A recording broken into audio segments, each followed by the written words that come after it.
Hey, what's up, everybody? And welcome to Real Talk, Love Unfiltered. If this is your first time here, I just want to say thank you for tapping in. This channel is all about love, dating, heartbreak, healing, everything that comes with real relationships. And today, we're diving into something deep, something most of us have either lived through or watched someone else go through. Why do relationships fail? Let's talk about it. The honeymoon phase.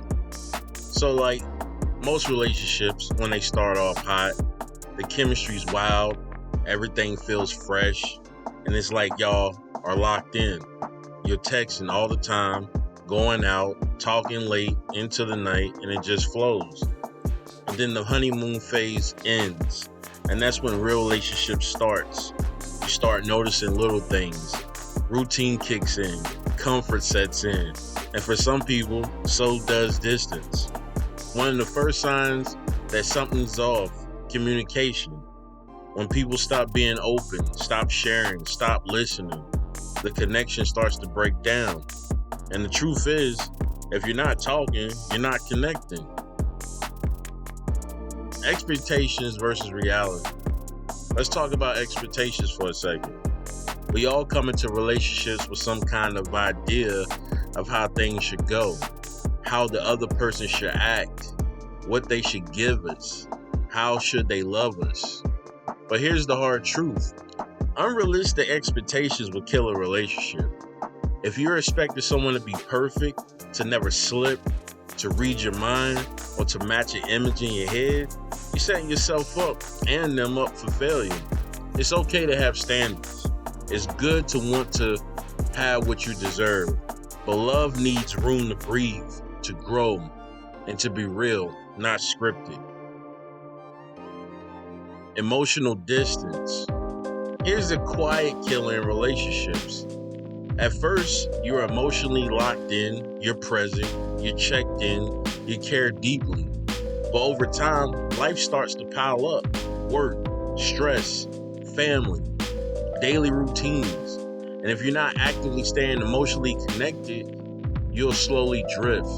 You might still live together, sleep next to each other, but it starts to feel like you're roommates. There's no more intimacy, no more vulnerability, just two people sharing a space, but not a life. Well, let's talk about trust. This is one's major issue. Whether it's lying, cheating, hiding things, or just being emotionally dishonest. Once trust is broken, everything changes. You stop feeling safe with that person. You start second guessing, wondering, and eventually you stop showing up the same. Can trust be rebuilt? Sure, but it takes serious time, effort, and honesty from both people, and not everyone's willing or able to do that work. Growing apart, another issue. Sometimes the reason a relationship fails has nothing to do with arguments or betrayal. It's just growth, or better yet, growing in different directions. What you wanted at 25 might not be what you need at 35. Sometimes one person evolves and the other stays stuck, or your goals shift, your vision changes. And it doesn't mean they are a bad person, it just means you no longer align. And staying in something you've outgrown, that leads to resentment, not love. Fear of vulnerability. Here's one we don't talk about enough. Some people are scared to really open up, to be fully seen. So instead, they put walls up. They act like they don't care, or they stay surface level, and that becomes the norm. But love, real love, it needs to be deep. You need truth.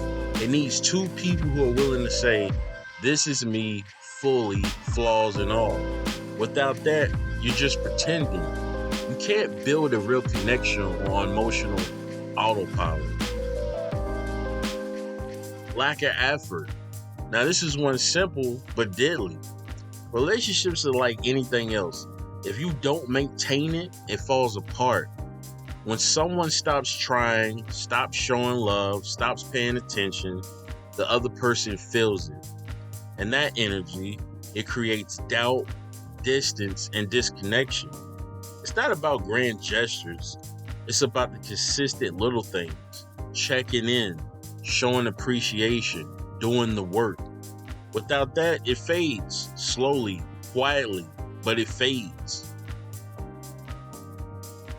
What about outside pressure? And sometimes the relationship fails because of things outside the relationship: money problems, family drama, health issues, work stress. If the foundation isn't strong, those pressures start creeping in. And instead of leaning on each other, people start turning away from each other.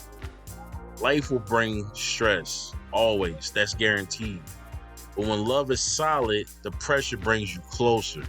When it's not, it'll pull you apart. So in the grand scheme of things, why do relationships fail? It's not always one thing. It's the buildup of all these little moments. Miscommunication, emotional distance, broken trust, unmet needs, and silence. But here's what I'll leave you with. A relationship doesn't fail when it hits a rough patch. It fails when both people stop fighting for it. If both people are willing to grow, to be honest, to do the work, there's hope. But if it's one-sided, if it's toxic, if it's draining you, then letting go might be the most loving thing you could do for them and for yourself. Thanks for tuning in to Real Talk, Love Unfiltered. If this hit home, drop a comment, share it with someone you care about, and don't forget to subscribe, where real love gets real.